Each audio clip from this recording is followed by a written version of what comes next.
Hey guys, welcome back to our জেস ভ্লগে তোমাদের অনেক অনেক স্বাগত। তোমরা সবাই কেমন আছো? আশা করি তোমরা সবাই খুব ভালো আছো। আমিও খুব ভালো আছি, ভালো থাকতেই হবে। গিয়েছিলাম কোথায় বলো তো?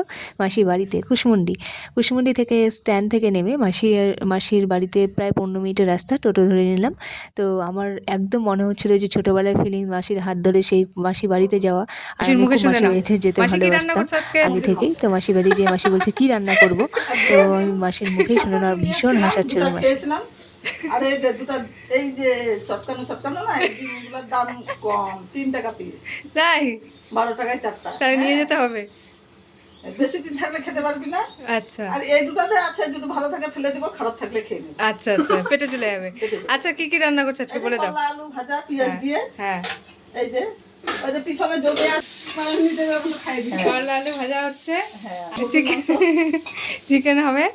তো যাই হোক, আর এই ডিমের অমলেট করে হতেও পারে, না ঝোল। হতে পারে। মাসি যেহেতু চিকেন খায় না, তাই জন্য ডিমের অমলেট করে ঝোল হবে। এখনো ঠিক নেই, যা গরম পড়েছে আর মাসির যা পরিস্থিতি, তাই বলছে যে অমলেট করেও খেতে পারি। যাই হোক, খাওয়া দাওয়া ডান। তারপর একটা বাড়িতে গিয়েছিলাম, মাসির চেনা। তো দোতলা থেকে ভিউটা তোমাদেরকে দেখাচ্ছি, খুব সুন্দর ছিল। তারপর মেলাতে চলে গিয়েছিলাম। মেলাতে জগন্নাথ দেবের মন্দির, বজরংবলী মন্দির দেখে আমার সত্যি মনটা খুব ভালো লেগে গেল। তারপর কয়েকটা দোকান বসেছিল, কসমেটিক্সের দোকানে গিয়েছিলাম মাসি আর আমি। তবে অনেক কিছু দেখছিলাম, পছন্দ হয়েছিল, কিছু নেওয়া হয়নি। তারপর দুটো পাখা নিয়ে মাসি আর আমি আইসক্রিম খেয়ে মাসির বাড়ির উদ্দেশ্যে রওনা হয়ে গেলাম। তো আমার ভিডিওটি যদি ভালো লেগে থাকে অবশ্যই like, comment, share and subscribe করতে